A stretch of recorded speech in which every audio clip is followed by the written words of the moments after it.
नमस्कार शेतकरी मित्रांनो, मी हा 4x6 या माऱ्यावर कापूस लागवड केलेली आहे। आता कापसाला 56 दिवस पूर्ण झालेले आहेत। तुम्ही बघू शकता झाडाची ग्रोथ खूप चांगली होत आहे। एका झाडाला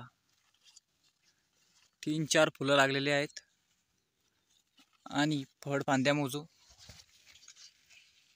1 2 3 4 मुख्य फळ फांद्या आहे आणि साईडच्या ब्रांचेस 5 6 7 8 1 9 1 1 10 11 12 13 14 15 आणि एक छोटी 16 अशा फळफांद्या लागलेल्या आहेत। कालच्या दिवशी मी कपाशीला पेरणी यंत्राद्वारे खत दिले। हे पेरणी यंत्र आहे, तुम्ही बघू शकता।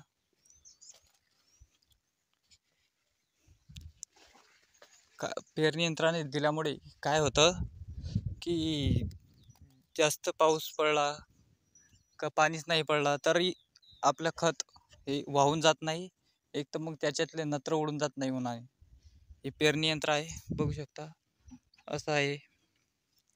आणि इथं असं कॉक आहे, या कॉकद्वारे असं जेवढं लागतं तेवढं बरोबर मटेरियल पडतं याच्यामधून, बघू शकता। आणि ह्या नळ्या आहेत 2, ह्या अशा इथून हे खत पडतं या बुकण्यामधून आणि इथून पण इकडच्या बाजूनं पण खत पडतं। तर मित्रांनो, हे खत पेरणी यंत्र आहे। जर तुम्हाला खत द्यायचं असेल, जास्त पाऊस झाला असेल तर नाही जमत यानं, त्याच्यानं हाताने टाकावं लागतं।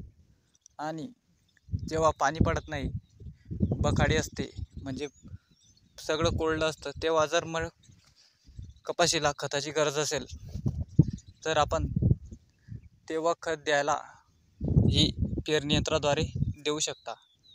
कारण त्याच्यातले नत्र हे उडून जात नाही 26 कोणत्याही खतामधून आणि जास्त पाण्यामुळे वाहून सुद्धा जात नाही। तर मग धन्यवाद। तुम्ही जर चॅनलवर नवीन असाल तर चॅनलला सबस्क्राईब आणि व्हिडिओला लाईक करायला नका विसरू। धन्यवाद।